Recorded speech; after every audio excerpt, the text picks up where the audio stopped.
আতাউল্লাহ শাহ বুখারী একদিন মসজিদে বসে আছেন। তিনি দেখছেন একজন ব্যক্তি ঠিক এইভাবে হাতটা দিয়ে নামাজ পড়ছে, এইভাবে হাতটা দিয়ে। তা আতাউল্লাহ শাহ বুখারী তিনি মসজিদে চুপ করে বসে আছেন। ওই ব্যক্তিরা নামাজ শেষ করা হয়ে গেছে, তাকে ডাকলেন, ভাই আপনি এইভাবে কেন নামাজ পড়ছিলেন? বলছেন, হুজুর আমাকে ক্ষমা করবেন, আমি একদিন নাভির নিচে হাত বেঁধে আমি নামাজ পড়ছিলাম। আমি তো জানি না, আমি মূর্খ মানুষ। একটা আহলে হাদিস মসজিদে চলে গেছি, সেখানে নাভির নিচে হাত বাঁধছি, তারা বলছে এটা জয়ীফ, এটা মিথ্যা, এরকম কোনো হাদিস নেই, বুকের উপরে হাত বাঁধতে হবে। আমি জানি না, আমি বুকের উপরে হাত বাঁধা শুরু করে দিলাম। আমি আবার কাজের সূত্রে অন্য জায়গায় গেলাম, বুকের উপরে হাত বাঁধছি, তারা বলছে এখানে বুকের উপরে হাত বাঁধা তো যাবে না, এটা সম্পূর্ণ মিথ্যা, হাত ছেড়ে দিয়ে নামাজ পড়তে হবে। তো আমি হাত ছেড়ে দিয়ে নামাজ পড়া শুরু করে দিলাম, যেহেতু আমি সাধারণ মানুষ, আমি জানি না।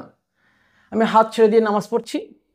একদিন কাজের সূত্রে আমি সুন্নি এলাকায় গেলাম, সুন্নি মসজিদে যখন নামাজ পড়ার জন্য ঢুকলাম, আমি হাত ছেড়ে দিয়ে নামাজ পড়ছি, এ শিয়া চলে এসছে, একে মার মার, তারা আমাকে মারতে শুরু করলো।